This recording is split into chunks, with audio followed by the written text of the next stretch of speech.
સુરતમાં વરસાદે વિરામ લેતાની સાથે જ હવે ખેડૂતોને હાશકારો થઈ રહ્યો છે। ખેડૂતોએ પલળેલો જે પાક છે તેને સૂકવવા માટે રોડ પર પાથરી દીધો છે। જહાંગીરપુરા કેનાલ પર ડાંગર સૂકવવાનો પ્રયાસ છે તે ખેડૂતો કરી રહ્યા છે અને છેલ્લા 3 દિવસથી ધોધમાર વરસાદ વરસ્યો હતો। સહિત દક્ષિણ ગુજરાતમાં કમોસમી વરસાદે વિરામ લેતા ખેડૂતોએ પણ હાશકારો અનુભવ્યો છે।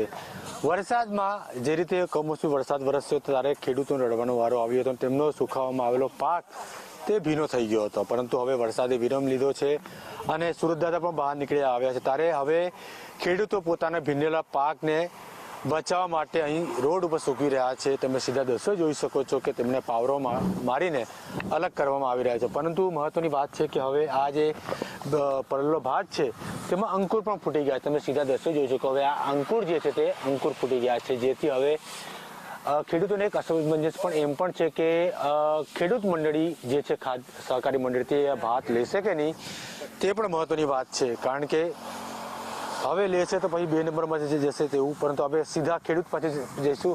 કાકા, શું કહેશો, કયા પ્રકારનું આ નુકસાન હતું, હવે શું કહવા બેઠા છો? હવે વરસાદ પડ્યો છે હવે અને 25 વીંગા ડાંગર બનાવેલું હતું, હવે આ નુકસાન જ છે એક જાતનું। લગભગ 80% ખેડૂતો ડાંગરનું વાવેતર કરતા હોય છે અને જે સમયે લણણીનું કામ હતું તે જ સમયે વરસાદ આવવાથી ખેડૂતો ખૂબ જ મુશ્કેલીમાં મુકાઈ ગયા છે।